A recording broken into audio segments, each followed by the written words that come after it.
In this session, we study the oldest of the great monotheistic traditions, Judaism, and its sequel, the Christian tradition. The commonly accepted idea of monotheists is that they hold exclusively to one personal God who is wholly transcendent. That God is the universal creator, ruler, and maybe judge and rewarder, punisher. That God reveals himself rather than being discovered through meditation or inner search. And that set of revelation is in a book or a set of books, the five-scroll Torah of Judaism, the Bible, the Quran. And this set of ideas about monotheism leads logically to not a very helpful attitude for fostering mutual understanding and respect among religions. But not so fast. Look more closely. Examining the Hebrew Scriptures more closely shows that the story is a lot more complicated. Biblical and archaeological studies over the past 150 years have shown that the Hebrew and Christian Scriptures developed over considerable periods of time. So it's important to look at the timelines of their development. And indeed, when we do that, we discover that the Hebrew understanding of God changed and developed over time. So we need a sense of time. Here's a very simplified timeline of several key elements in the history of the Hebrew people up to the start of the Common Era. Start with about 1800 before the Common Era. The life of Abraham, considered the father of the Hebrew people. About 1250 before the Common Era, the Exodus. Moses led the people out of slavery in Egypt to the Promised Land. About 1000 before the Common Era, the reign of King David, when Israel briefly became a mini-empire.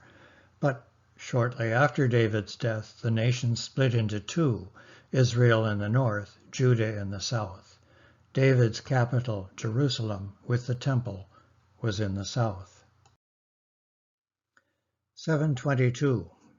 The Assyrian Empire swallowed up Israel, the northern kingdom, scattering the people so that we hear nothing further of them.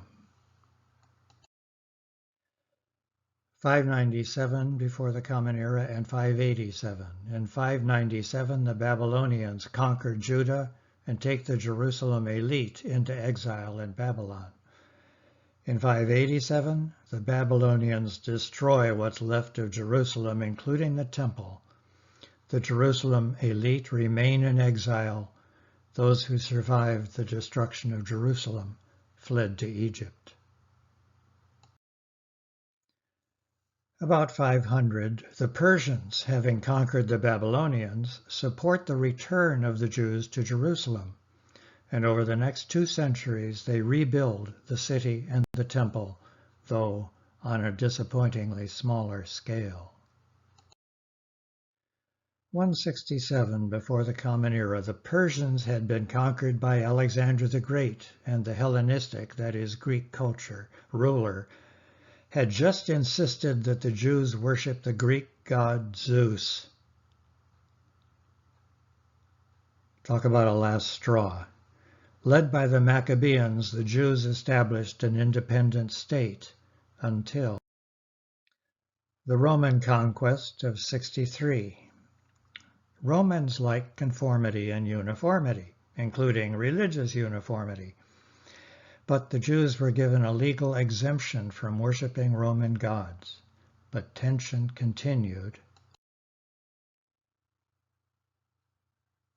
And flared into war in the year 66 of the Common Era, resulting in the second destruction of Jerusalem in 70 and the scattering of the Jews throughout the Roman Empire, the diaspora. Now, let's look at the same timeline, but this time watch the composition of the Hebrew Scriptures. Oh, a side joke. Two things maybe you really don't want to know how they're made: sausages and laws. Well, maybe we need to add a third, the Hebrew and Christian Scriptures. Okay, from the earliest time, Abraham, the Exodus, all the way up to nearly to David's reign, oral traditions were carried on by diverse tribes in various places in the region. The tribes grew more consolidated as time went on, and so did their traditions. By David's time, as the nation was unified into a mini-empire, the old traditions were loosely woven into a kind of national epic. By the 7th century before the Common Era, after the annihilation of the Northern Kingdom, a historian began assembling the stories into a coherent history. In the Bible, that history is the connected series of the books Deuteronomy, Joshua, Judges, 1 and 2 Samuel, 1 and 2 Kings. Since the series starts with Deuteronomy, the historian is called the Deuteronomist. We'll call him D for short. D was not like a modern historian seeking objectivity. He had a very definite point of view and a political agenda, as we'll see later. Toward the end of the 7th century, the prophet Isaiah wrote in Jerusalem. At the turn of the century, the prophet Jeremiah began his unlucky career. By 580 BCE, Jerusalem and the temple within it was a pile of rubble. The elite, the educated, were already some 20 years exiled in Babylon. A second historian, called him D2, completed the Deuteronomic history with the destruction of Jerusalem, a sad end to what was, for him, a very sad story. Many of the elite were priests, and they labored to preserve the memory of the temple and all that it meant. Their work is the Torah. In the Bible, the books of Genesis, Exodus, Numbers, and Leviticus, and they included the book of Deuteronomy. Around 540, a disciple of Isaiah of Jerusalem wrote additional chapters to that prophet's work, so he's called Second Isaiah. His writing expressed remarkable hope even in the midst of suffering. The wisdom books of the Bible are difficult to date with any confidence. With some probability, scholars place the book of Job and at least the first part of the book of Proverbs during the centuries of Jerusalem's restoration. In a later time of grave crisis, the oppression by the Hellenistic emperor and the Maccabean revolt, the book of Daniel was written, borrowing a Persian belief in a final battle between good and evil and a final judgment. This is the first and only fully apocalyptic book among the Hebrew prophets. So, there you have a sketch, at least, of the composition of the Hebrew Scriptures. Now, why is that important? Because it's from these sources that we learn what is most central to this monotheistic tradition, the belief in one God. So, how was God understood through these centuries? Well, in various ways. The earliest traditions show multiple gods, perhaps worshipped by different groups. The Hebrews were originally several diverse tribes who at one point, perhaps under Joshua around 1200 before the Common Era, consolidated into a loose confederation. Most likely it was only one group who had experienced the exodus from Egypt under Moses, and they brought their story to the others. Among the gods these people worshipped were El, God, mighty or strong. The plural masculine is Elohim, which is used a lot in the Hebrew Scriptures. El Shaddai, God Almighty. most likely a mountain deity, a storm god. El Elyon, God Most High, perhaps a sky god. El Olam, God Everlasting. Note that many of these gods were territorial, so the god of the mountain was a god of a particular mountain.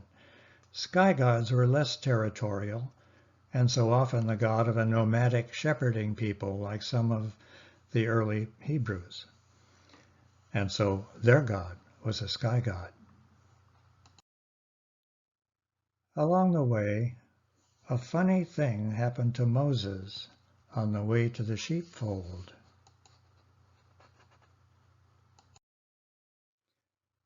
And a new name entered the Hebrew vocabulary, the original four-letter word, or it may have been known earlier, another of the particular tribal deities, but in Exodus given new prominence.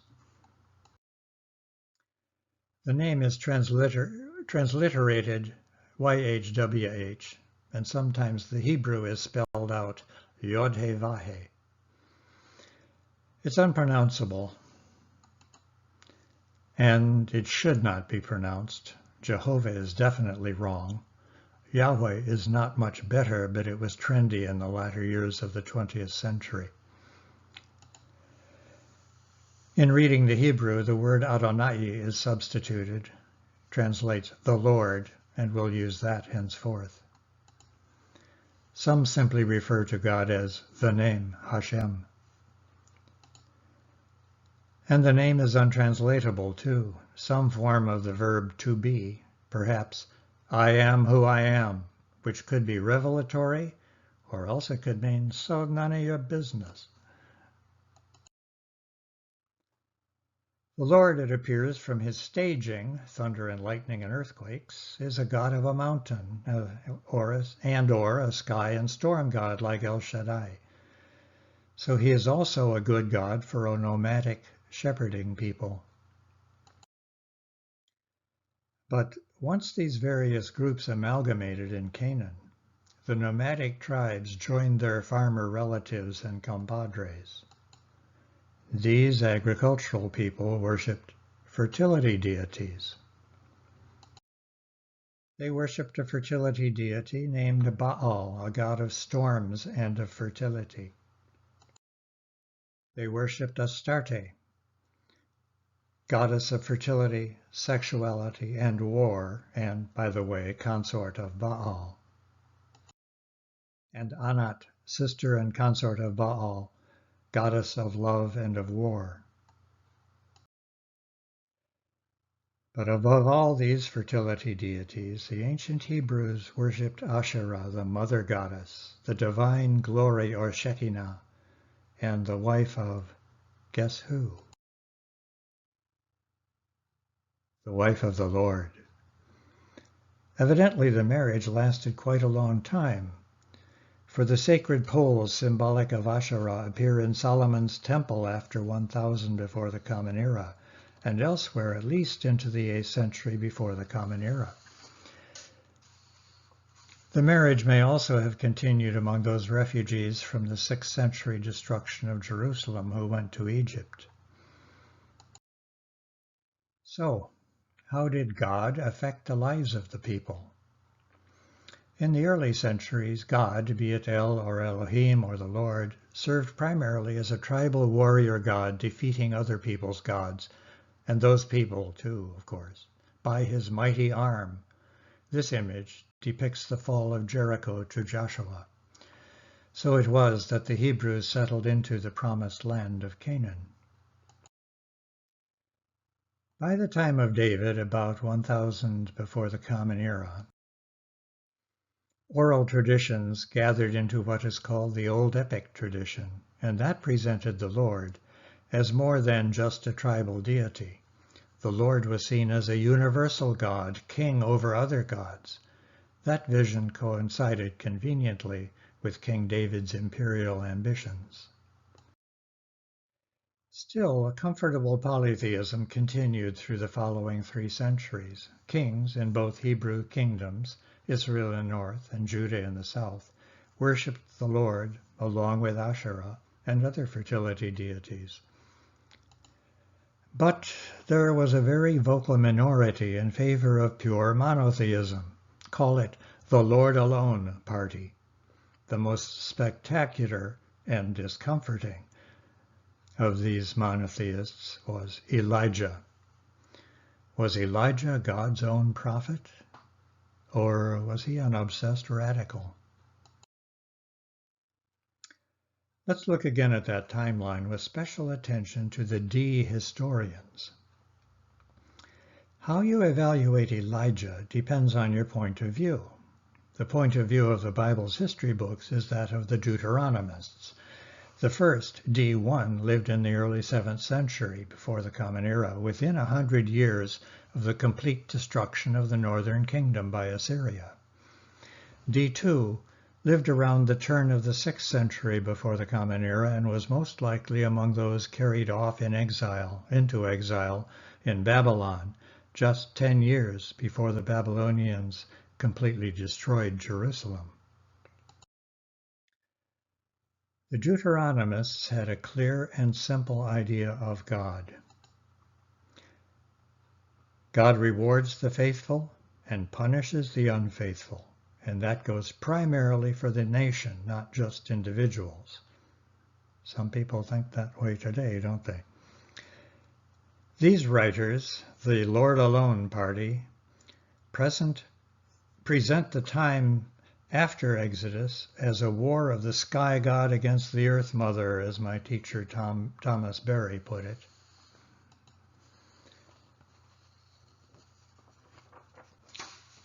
So, D1 told King Josiah of Judah, just look at what happened to the northern kingdom. And why? Because they were unfaithful and worshipped the Asherah rather than the Lord alone.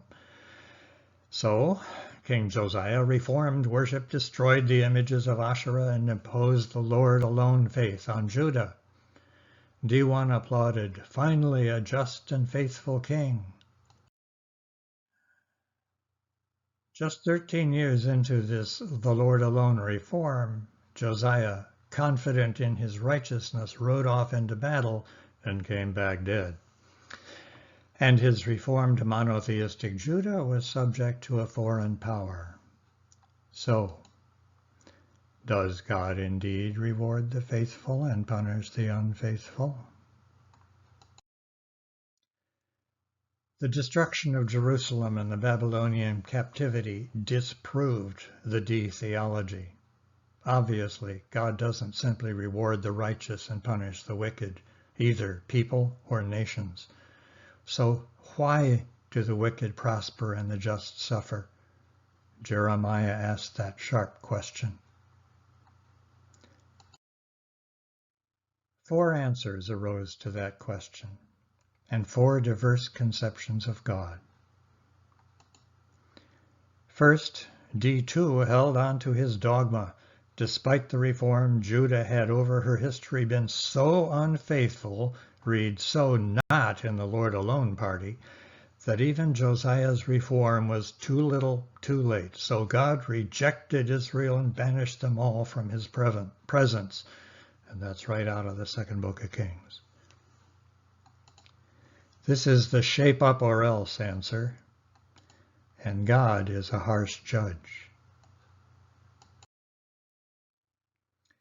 Late in the Babylonian exile, around 540, a disciple of Isaiah spoke of a suffering servant, Israel, by whose suffering God was to redeem the entire world.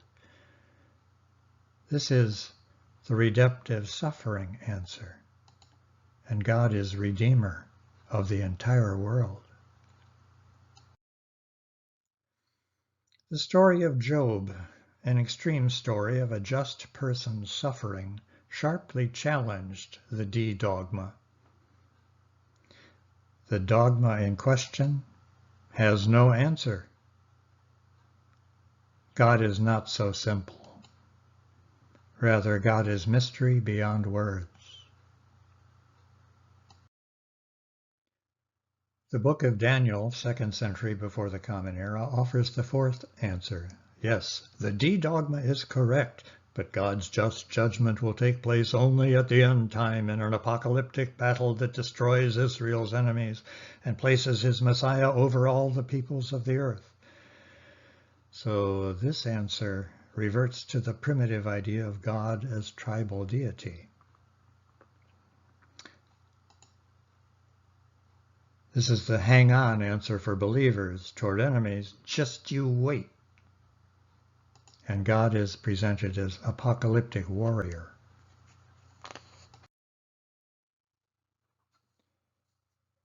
From the same era as Job, the book of Proverbs sings a fascinating echo of the feminine and fertility dimension of God, perhaps even an echo of Asherah. Lady Wisdom, Chachma, firstborn of God, playful collaborator and creation, the Shekinah, the presence of God to humankind.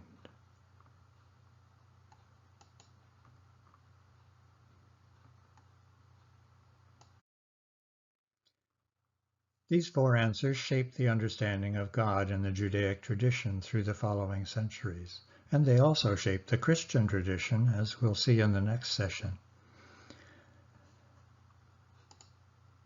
God is judge, demanding obedience, leading to careful and detailed observance in every detail of living. God is universal redeemer, merciful, motherly, and forgiving. God is wondrous mystery, opening several mystical strands in Judaism through the centuries. God is apocalyptic warrior who will set things right on Judgment Day, a promise that will spark various messianic movements. And quietly the echo of Asherah remains, the Shekinah, often only among women.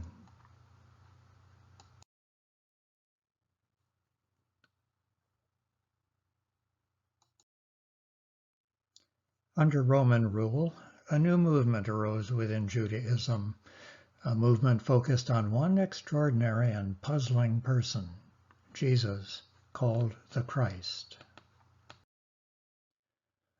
Just as with the Hebrew Scriptures, the Christian Gospels were composed over a period of time, and they were affected by the events occurring in their world. Roman emperors affected all in the empire. Caesar Augustus ruled when Jesus was born. Tiberius Caesar ruled during Jesus' public life. Vespasian ruled when Jerusalem was destroyed. Domitian ruled and persecuted Christians toward the end of the century. The Jewish War seriously affected Christian communities. The war began in 66. In 70, the Jerusalem temple was destroyed for the second time. The last zealot holdouts were conquered and apparently committed mass suicide at Masada in 73. The best guess for the life of Jesus places his birth about 4 BC. His public life as a wandering preacher and healer began when he was about 30 years old, and tradition has his public life lasting 3 years, probably only on the basis that there are 3 Passover observances mentioned in the Gospel of John. Very shortly after Jesus' death, a highly educated and somewhat fanatical young Jew named Saul of Tarsus had a conversion experience that turned him into a highly educated and somewhat fanatical Christian. His missionary journeys spread faith in Christ. His profound letters make up a large part of what is now the New Testament, and he's sometimes called the second founder of Christianity. His journeys ended in Rome, where he died sometime before the Jerusalem temple was destroyed. It was only after the destruction of the temple that the first of the canonical Gospels was written. It may be that as time passed, the Christians felt need to record some of the stories of Jesus that had up to then been passed down orally. There may have been earlier written sources, though. There's evidence of an early Sayings of Jesus document called The Source, and there may even have been an early version of Matthew's Gospel written in the Aramaic language. The New Testament is entirely in Greek. The earliest Gospel was Mark's. Matthew and Luke followed some 10 years later, and John about a decade after them. The Gospel of Thomas appears to be the earliest of the non-canonical or unofficial Gospels, and may have been composed as early as 50 or as late as 100 years after that.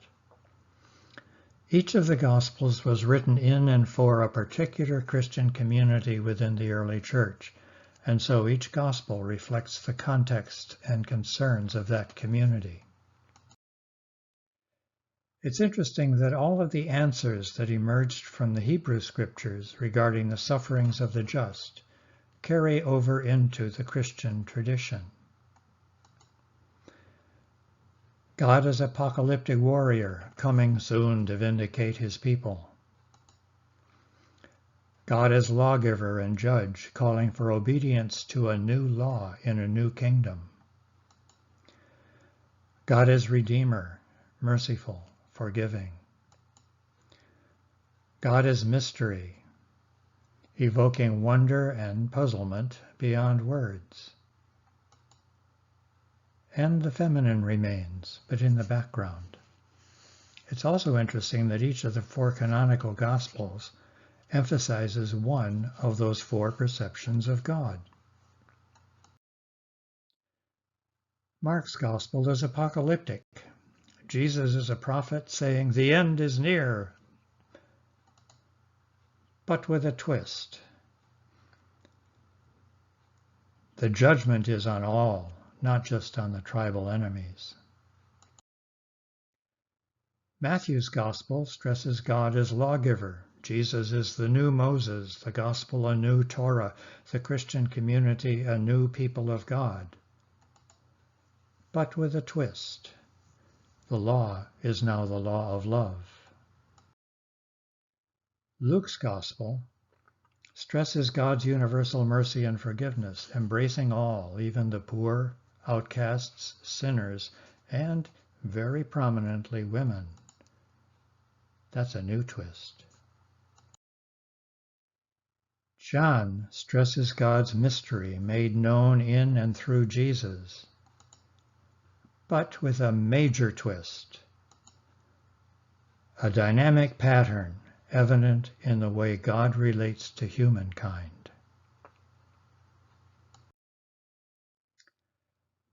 No one has ever seen God, John says. So, God is not visible, darn it, Michelangelo.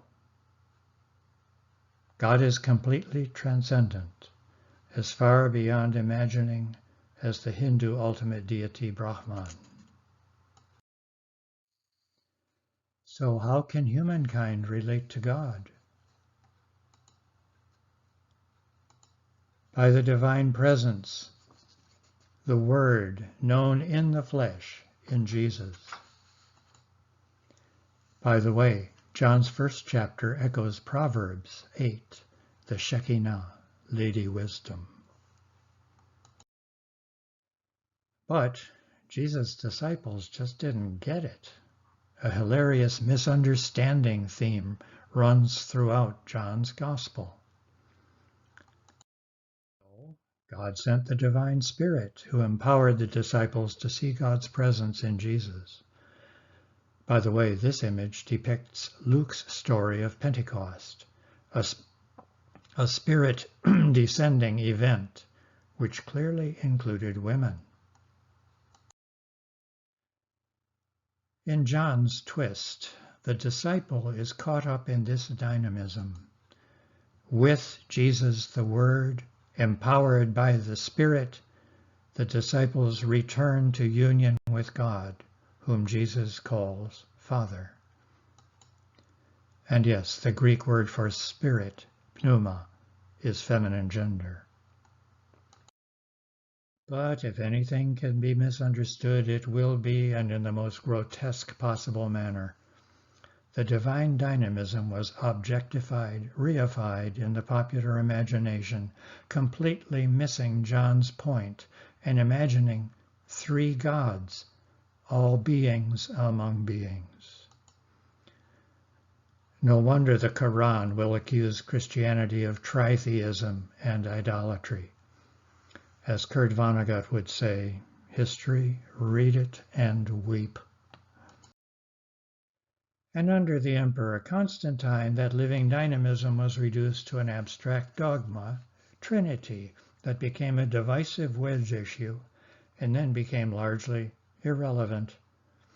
As time went on, that dynamism was largely forgotten in the Western churches, though the dogma continued to divide people. As Kurt Vonnegut would say, so it goes. So, where has our journey through these wisdom traditions brought us? What can we learn from all of them? For a response to that question, let's turn to the renowned religion scholar Houston Smith. A common vision arises from these traditions, he says, that things are more integrated and interrelated than we might have thought. That things really are better than they might seem. That things are much more mysterious than they might seem. Therefore, it pays to listen to the voices of the world's wisdom traditions, beginning with your own, and then reaching out to others. Listen. Listen first to yourself. How? Seek your center. What fills you with joy?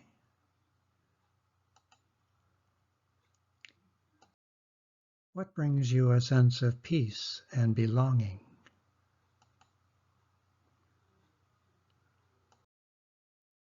What gives you strength in a time of trouble?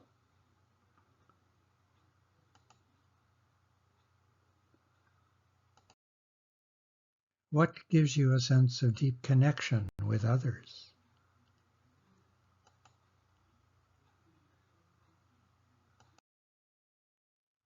What lets you feel at home in the universe? At one with the interconnected web of all peoples and all existence. Seek your center. And then listen from your own center,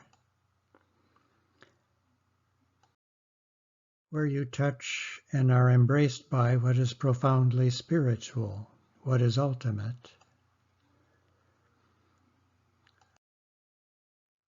Listen then with your ears so attuned that you may discern in those you meet what is peripheral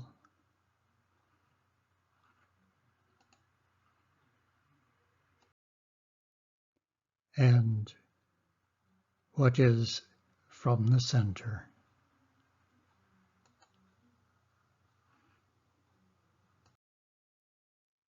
Seek to listen.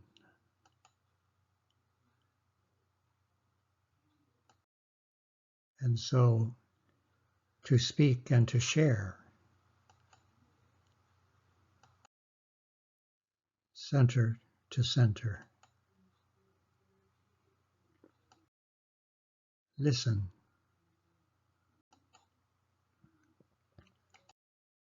Listen until you are touched and embraced by what is profoundly spiritual.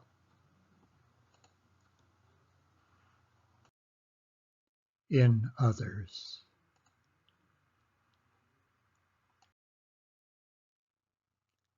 Seek the center.